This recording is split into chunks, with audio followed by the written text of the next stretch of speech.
Morning. Welcome. Thank you for coming. And please bear with us for a few minutes. First, I'll make two apologies. One, for the change of venue. We had unforeseen circumstances that caused us to change the venue at the last minute. So we apologize for that. Secondly, could you bear with us for a few minutes? We're still trying to contact our speakers. We contacted them last night, everything is well. We're hoping they're on the way. Crispin, my colleague, who's working with me in organizing this, is trying to get hold of them. Just bear with us for a few minutes. Our second speaker is maybe roughly about 8 minutes away. And we want to start off now with the speaker that is here.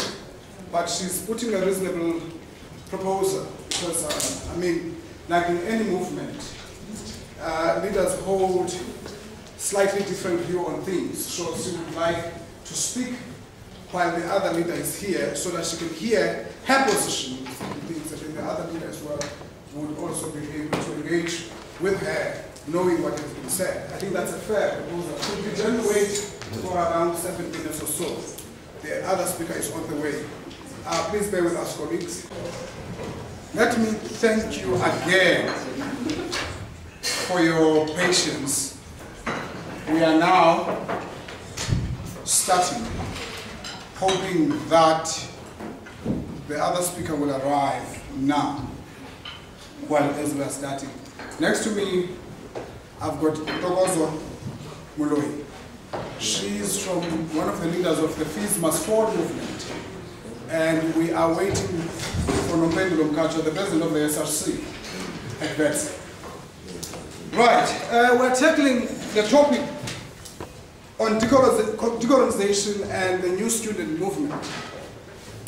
I remember how I fought with my colleague, Crispin, about whether we should remove the adjective new, the student movement, because, well, there has been protests, particularly in the former homeland universities, year in, year out. And some of us might be aware that there was a time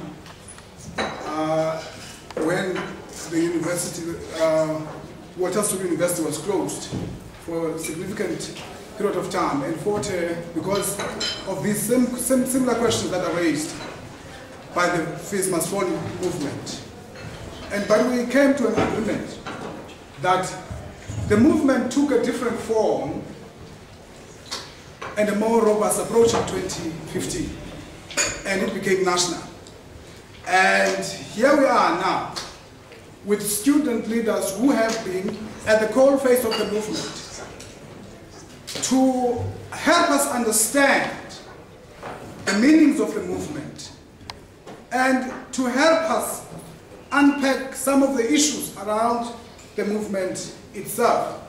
And I think they are better positioned to help us draw some lessons. So Ntokozo will speak for 15 minutes, and Nombendulo, hopefully she will arrive.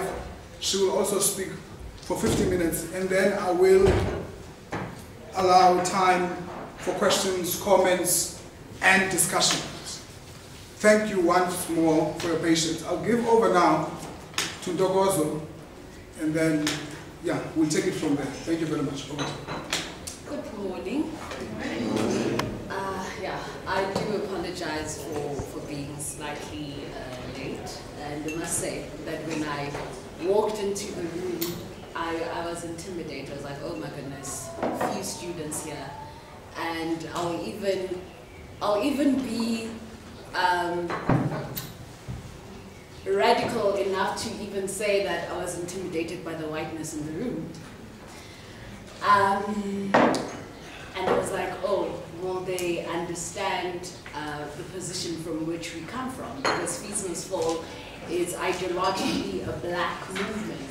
It's a black-led movement, and I do apologize if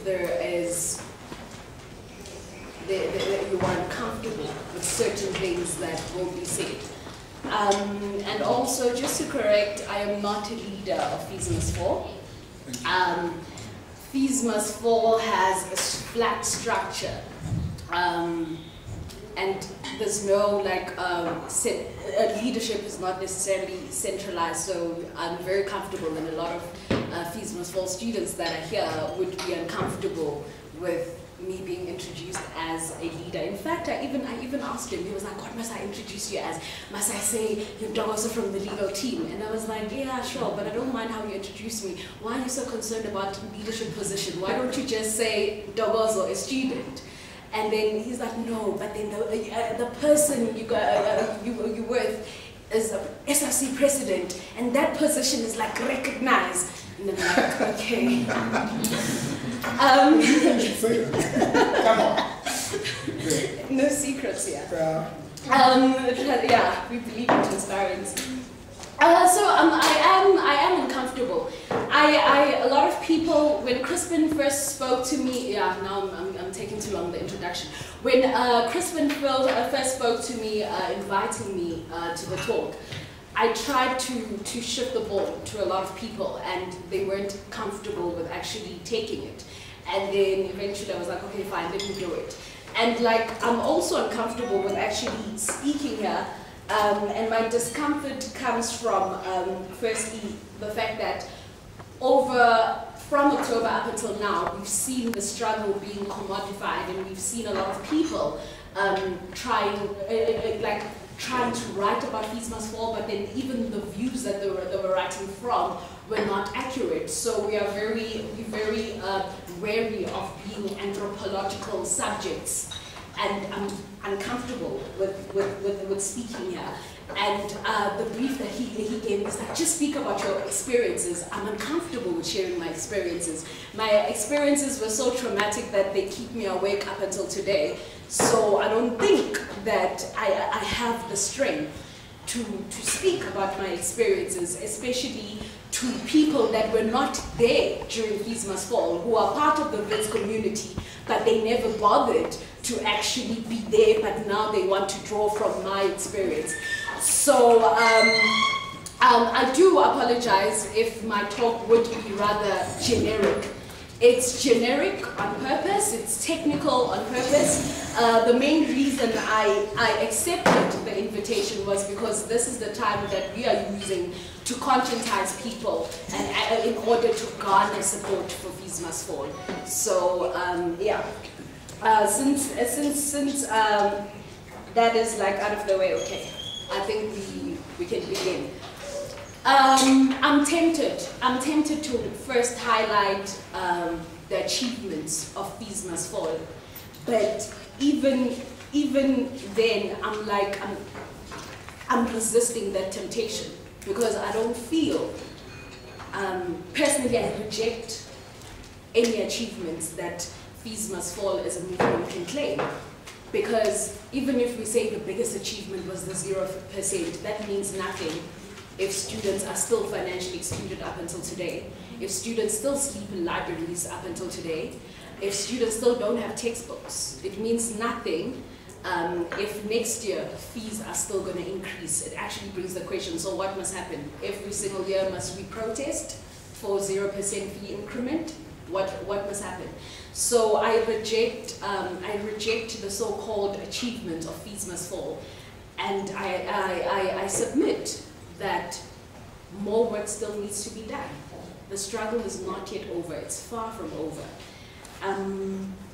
So the more work that really needs to be done up until now, it's for us to actually call and demand for free, quality, decolonized education.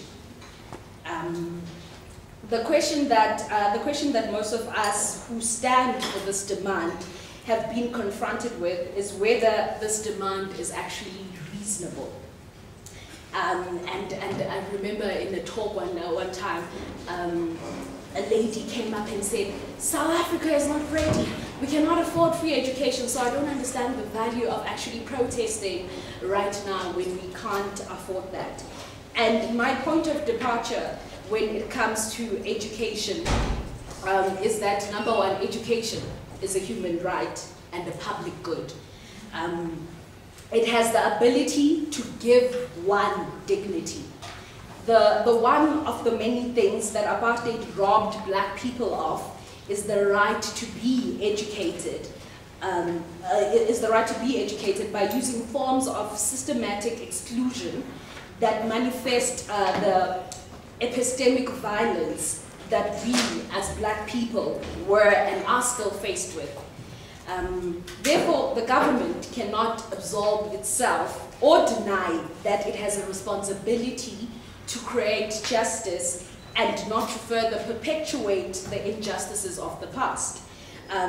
Saying that black people can now go everywhere they wish to go, eat anywhere they want to eat, and actually apply to a university means nothing if black people still cannot afford to actually pay for those rights that we have.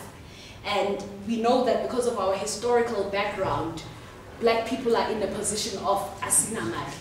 We don't have land, we don't have anything. Asinamal. So affording me a right that I still need to pay for when I'm in a position of not having money does nothing and actually means nothing to me as a black person.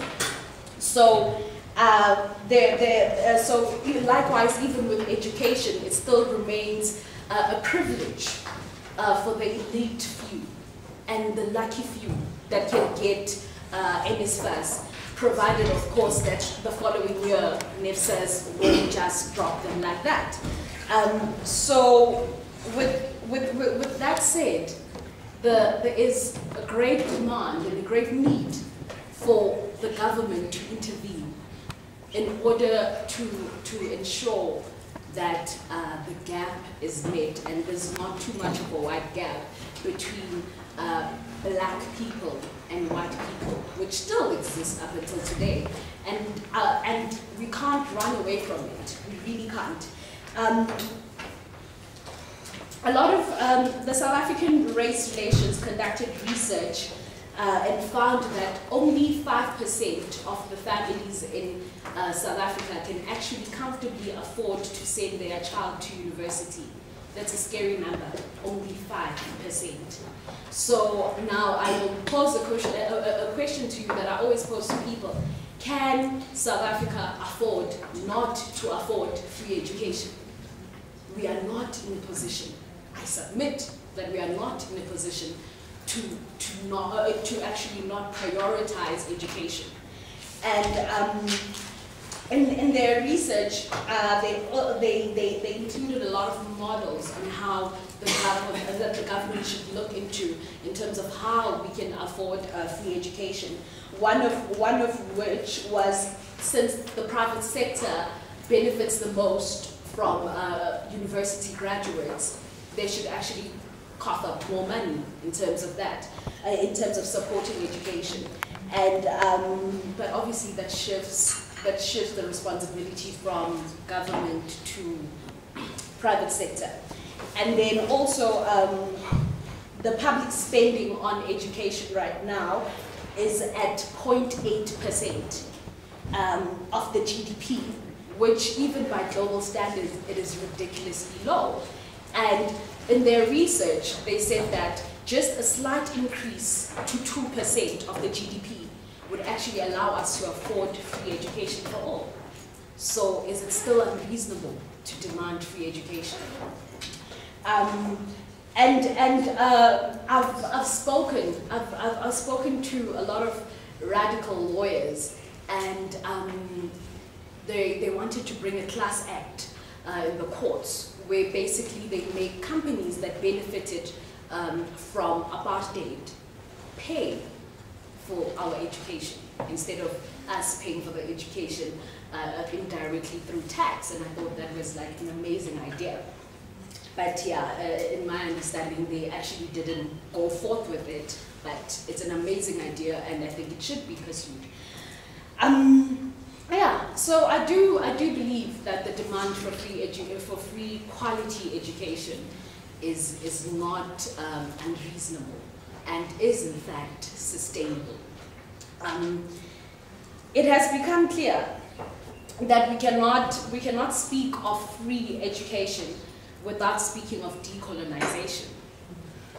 Because the lack of access the lack of access speaks to the economic violence black people have suffered, which then created inequality and racialized poverty. Du Bois says the problem of the 20th century is of the color. And what I believe he meant by that is that critical and violent confrontations with race are unavoidable. And that is true, even today.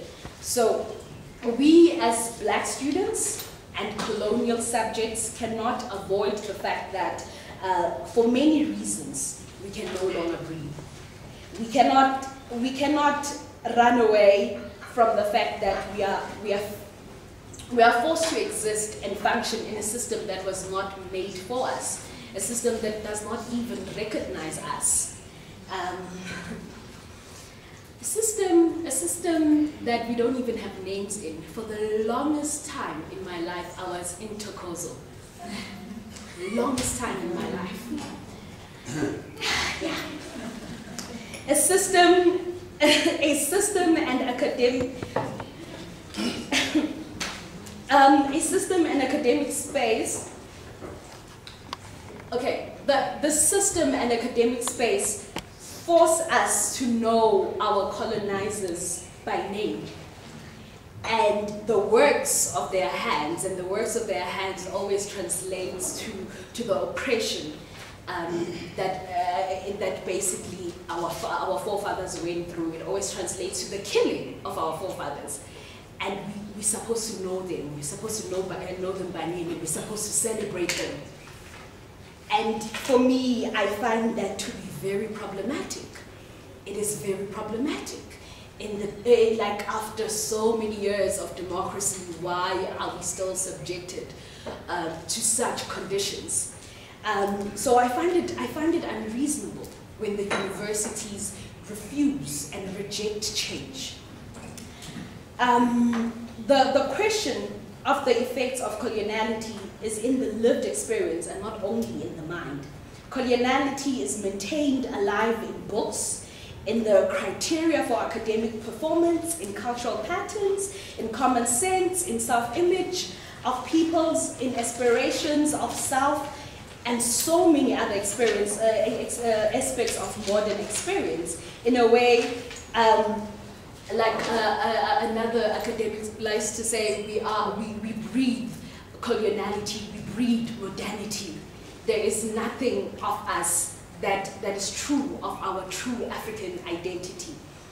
I'm being told of the time, so I'll try to wrap up.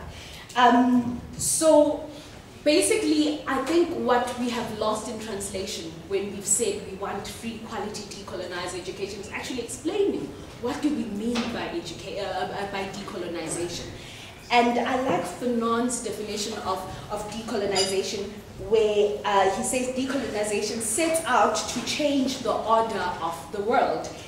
And it is obviously a program of complete disorder.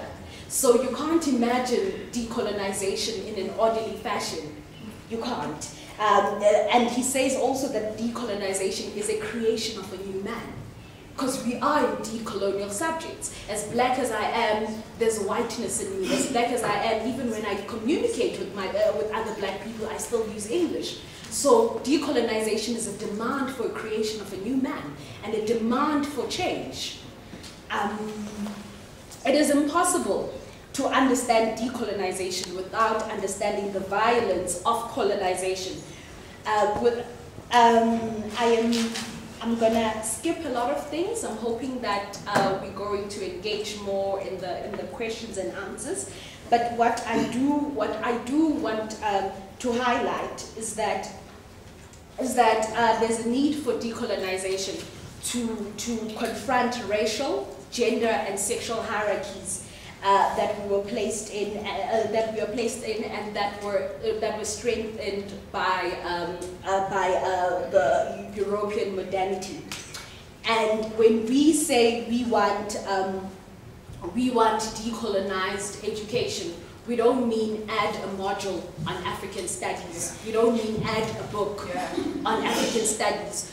We don't even mean that rename all the buildings and then still keep the colonial system and then create statues of Biko, but then have the university reflect nothing of Biko.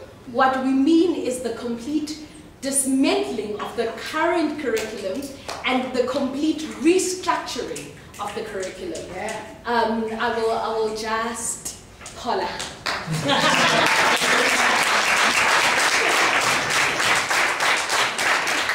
Thank you very much. Wonderful. Nobendulo has arrived. Welcome, Nobendulo. We welcome her, and I'm going to give her straight away 15 minutes to, I've already introduced you, if you don't mind, as the SRC, the president of the SRC at Wits University. And Dogozo took me to task for labeling her a leader. But she had said, I don't mind whatever you say.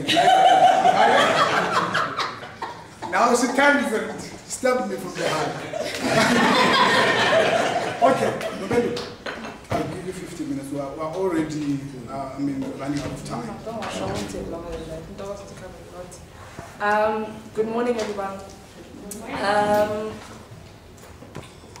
No, Douglas is correct. I don't know. She's incorrect, actually, because I think it was last year when we said that Witsies are leaders during the protest. We said every single one of us are leaders. So she herself is a student leader.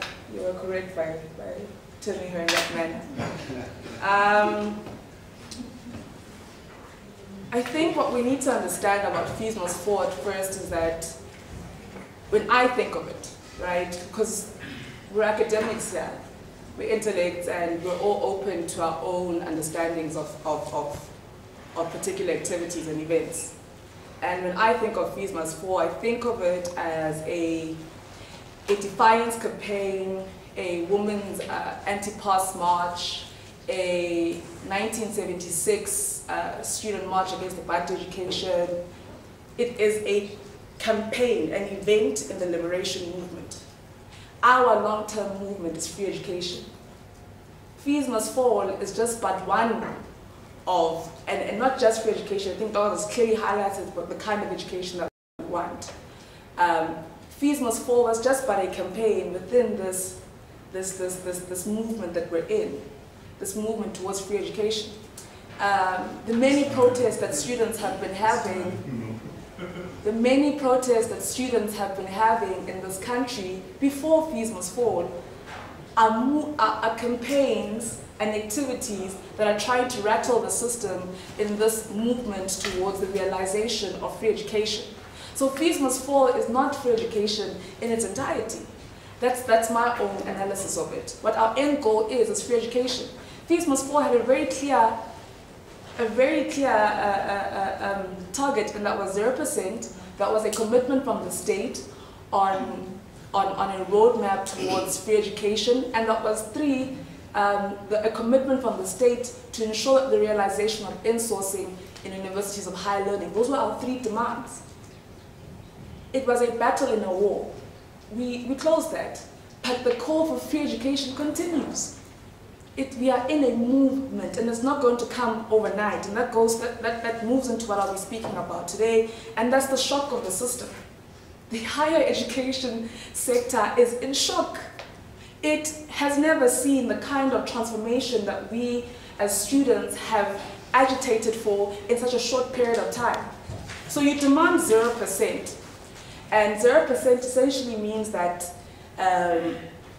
for some universities that had not gone over the supposed inflation percentage, it means that they don't have some sort of certainty of having extra monetary resources within the institution for them to generate. For institutions like ours, historically white institutions, where we could have a couple of billions or millions lying within our reserves, it just means that they're a bit worried maybe about 2017, but not necessarily 2016. That's what 0% means. All right, so you say fine, with 0%, but students will still have a crisis of entering the institution in any case. So you fight for registration, you're like, okay, no. And like, we want this thing of registration. We don't want registration, we don't want upfront payment, because that is the initial barrier to higher education in South Africa. So you call for the scrapping of the registration, the upfront registration fee, which means that a student who could have cleared their fees in 2012, but would not have necessarily been able to raise enough finances to register or pay an upfront payment ever since that year, it means that student can then come back into the system. It means all first years can come back into the system because they have no debt. It means that we need to fight for those who are returning students and have debt. We have to ensure that their debt is cleared in order for them to also benefit from the supposed registration, the scrapping of registration.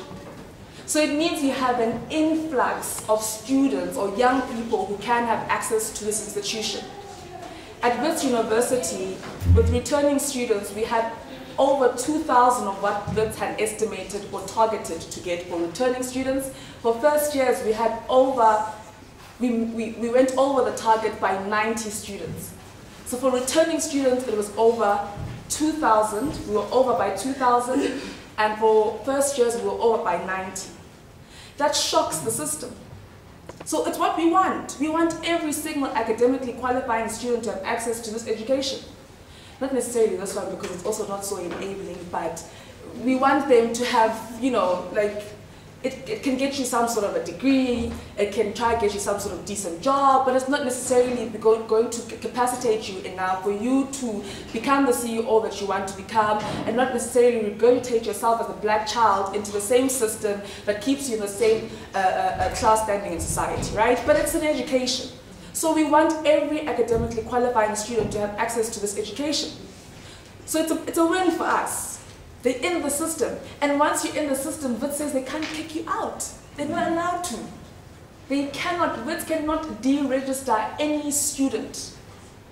According to the Higher Education Act, WITS cannot deregister any student because of financial constraints. So they're in the system, which is a win. But how are they when they're in the system? When they're in the system, because we said, well, you don't have to pay registration, they haven't had to have a guarantee of a bursary or a scholarship or any sort of funding. So you have a student who has no accommodation, who has no guarantee of any source of funding, who doesn't know what exactly they'll be eating, who doesn't know exactly how they'll be getting themselves to school, but the WITS has accepted them and they have registered. Okay. Accommodation. WITS only has 6,000 odd beds, and you have almost 20,000 students who need accommodation. The buildings that side are shared between the University of Johannesburg, they're shared between Damelin, Rosebank College, WITS University, and it's not enough. And then there, of course, are young people who are living within that area who do get a salary, so they can pay the amount, but then there's a student who doesn't get a salary and can't necessarily. So even if we as WITS were to say we would pay for those spaces at this point in time, there's someone else who has the salary. There's a WITS who's saying we don't have the money. There's a Department of Higher Education that sometimes says it's not within their remit to deal with accommodation issues, and then sometimes says we don't have the money to deal with the accommodation crisis in this country at this point in time for students. Your classrooms, I mean, I don't think that's a big of a deal, really. I don't think that, I mean, I just think the burning issues at this point in time that the system is not ready for is accommodation and the sort of challenges that students come with in their numbers, they're in such big numbers. What we need to do at this point in time, and you see the scare and the fear that various committees of the university have at the way that that there's a sort of, not transformation, but there's a, WITS is not the way it was. The system is not the way it was. You know, we can wake up and demand anything that we rightfully can demand as students. I see it in Senate. We discussed insourcing 2 days ago. The biggest fear for members of Senate was the financial capacity of the university to afford insourcing. Not a single, okay, let me not say not a single one, but probably 2 people spoke about how as intellects, how as a university that is research-based and research-intensive, how do we sit in a room like this and all focus on the idea of how people will not be, of salaries and fears around the quality of this education and the supposed name of this university, and not focus on what we have agreed to an extent that you had people who were saying we should go back on our word on insourcing.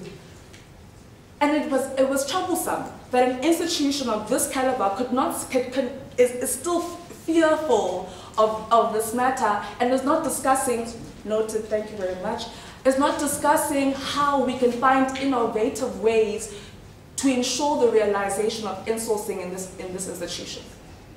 So what our stance is at this point in time as the SRC is that clearly the university is not ready for this.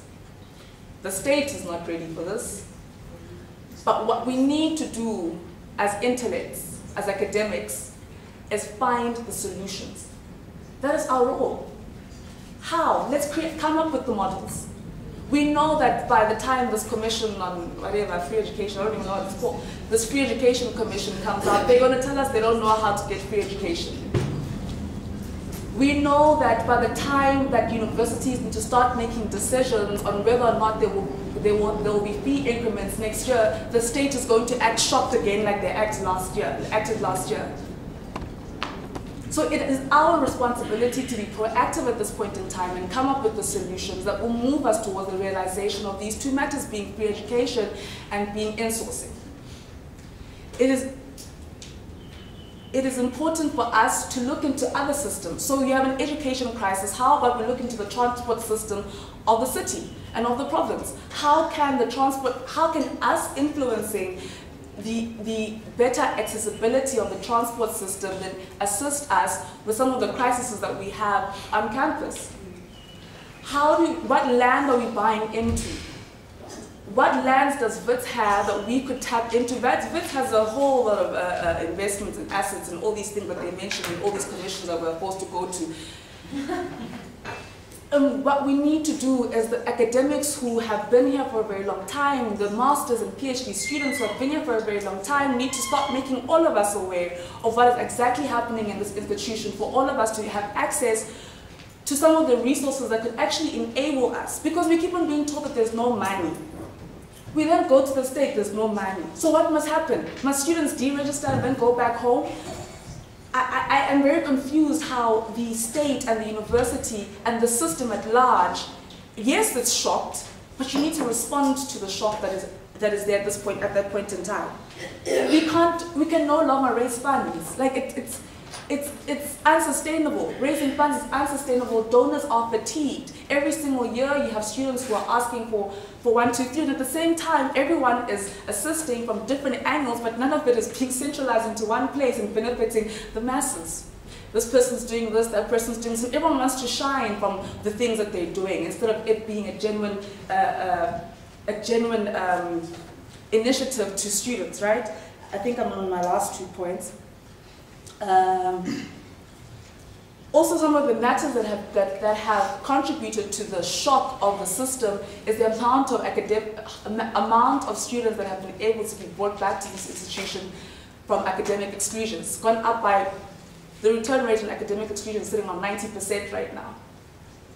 And it's very worrisome at the way that the university is not handling the current shocks that it's supposedly having, because then what you'll find is that next year, or at the end of the year, when we have WRCs again, then there'll be a limitation on that. So that's my current problem right now. By us not finding the solutions to the current crises and shocks, next year we're going to be told we can't have a situation where we can't have registration not paid up front because the system could not sustain it.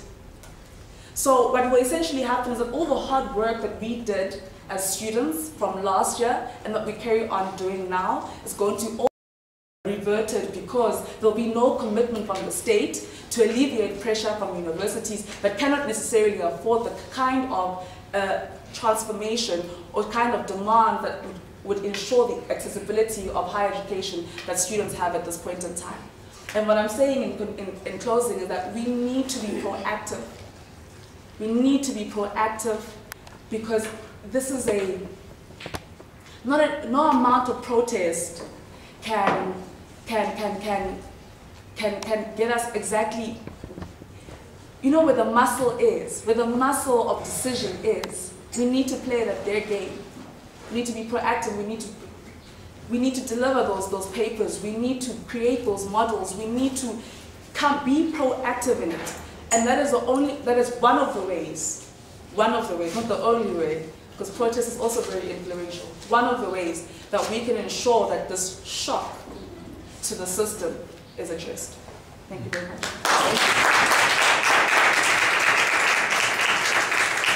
All right, thank you, Nobedu. Without wasting time, I'm going to open up the moment for discussions, comments, questions. And in the interest of fairness, there's so many of us in this room, and I'm sure most, if not all of us, would like to contribute. So please have one comment or one question at a time for the beginning. I'm going to have 4 people, and the first 4 people to raise their hands, they will be recognized. Let's go. Patricia, and then the second hand over there, and third one, and then 4th one. Okay, okay, I'm starting with you, Patricia. I have one quick question for Moloi, one and a half. Okay. No, the quick. Number I want to ask, I think you said this must fall was a moment that was happening at 0%. So after 0%, this must fall achieved what you wanted by that time. So my quick question to you is, if then after 1% fees must fall had achieved what the goal, how did you then went on to Canada fundraising under the name of fees must fall if you had already reached the target of 100%? And then my second question to you, would be, you are saying you are counting all these achievements, and then you are citing these students who are homeless and all that, and then you are giving all the statistics about accommodation, where and where the figures and all that, but you haven't told us anything about, then what is your plan in that? What does that mean for Fees Must Fall to bring students who are homeless? I'm talking here in light of students, 6 students who came to you, who were looking for you yesterday, who currently stay at Sunnyside Study Room, and they are going to be kicked off today as we speak. So, if you can say something about that. Okay, one more request. Could you please identify yourself? Then we'll start with you, Patricia. My name is Femi Wendell. Sure. Yeah, that's fine. Okay, so what's the head? My name is Francis Languages. I just want to understand, there's something maybe that I'm missing. In my engagement with the government, when they say... Which speaker are you referring to? Sorry? I mean, the question of what the speaker to in my engagement with the government, when they say it is not sustainable, there's no money for education. Yet, you have traditional leaders who are said to be accounting for 92 million US dollars. And then you have one person who's supposed to be, who is alleged to get 15 million to take care of his own family because he's a kid. And 2014 or 2013, we hosted AFCO when nobody wanted it for 450 million. And then SAPA paid something like 10 million US dollars to host the welcome. There's something missing there. Yeah. Where does this money come from when doing all this other thing? But when it comes to education, there is no money. What was their explanation? Do we ever engage them on that? Because I think at some stage we are philosophizing this thing. Let's be blank, straightforward. and bring them these statistics. Yeah, thank you. Okay, my question is to Your you. name, please? My name is Jordan. I am from the Pan-African Chamber of Commerce, also representing the Economy and Improvement Institute. My question actually is for Mtokozo and Nupendulo. There's an African proverb that says that a fire that is fed is the only fire that can spread. And I heard you speaking about intellectuals and speaking about academics. Some of us are not intellectuals, some of us are not academics, but we work outside. So when you finish here, you're actually going to be looking for a job. We are basically agents of change. How do we, as a private sector, make sure that we keep this fire burning? Because a lot of time you have the black elites who actually fail to raise the consciousness of the masses. And this is a movement, whether it's the road must fall, or the fees must fall, whiteness must fall, Africans must fall. I think it's something that every single person who is actually very concerned about the future of the African continent, as we've been speaking very well about decolonization, that we need to engage. How do we engage? The Chamber has got 500 companies in 15 countries on the continent at the moment. How do we add value to this fire so that it does not die? Thank you. Thank you. There was a hand here. Yeah. Hi, I'm Jessica. Sorry. I'm from the U.S. And France, and I am a community organizer in the U.S. I was a student activist at my university, and I'm doing some research around civil society engagement.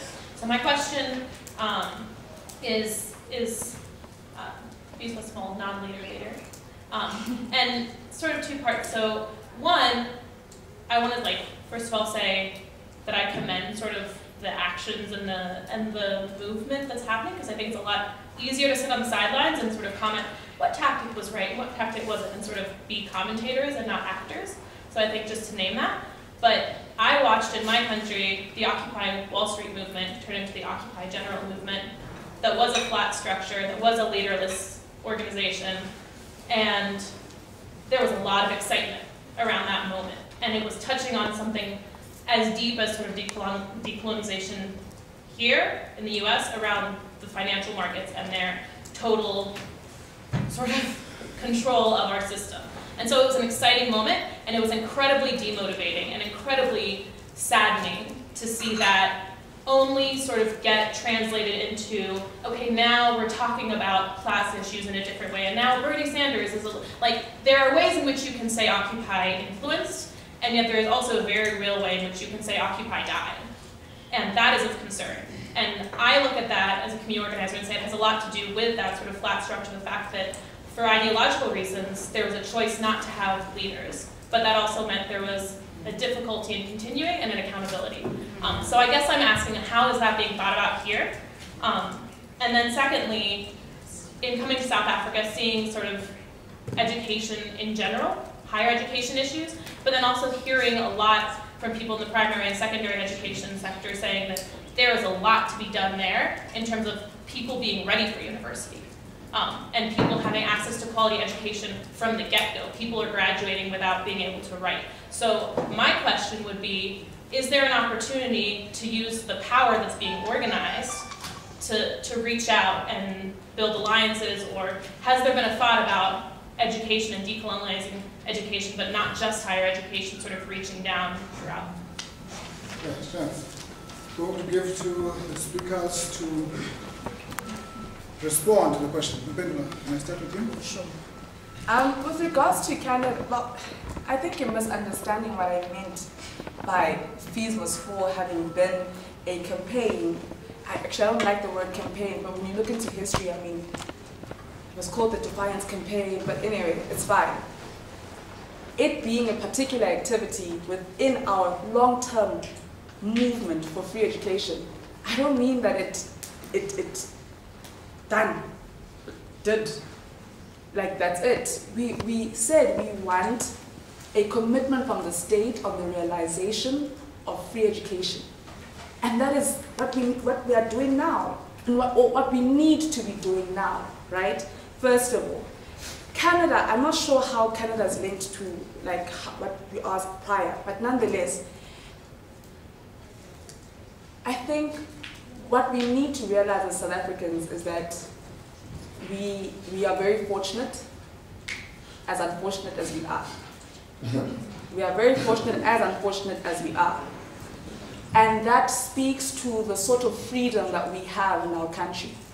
And a freedom that I saw students of Canada not having, particularly black students of Canada, noting that they're a minority of, I mean, indigenous people of Canada are 2%, foreign Canadians who may come from the African continent are another 2%. So you're looking at about 4% that is supposedly black.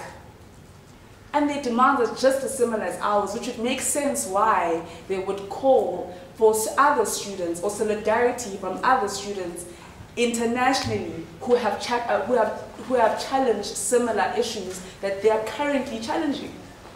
But when we speak of insourcing, then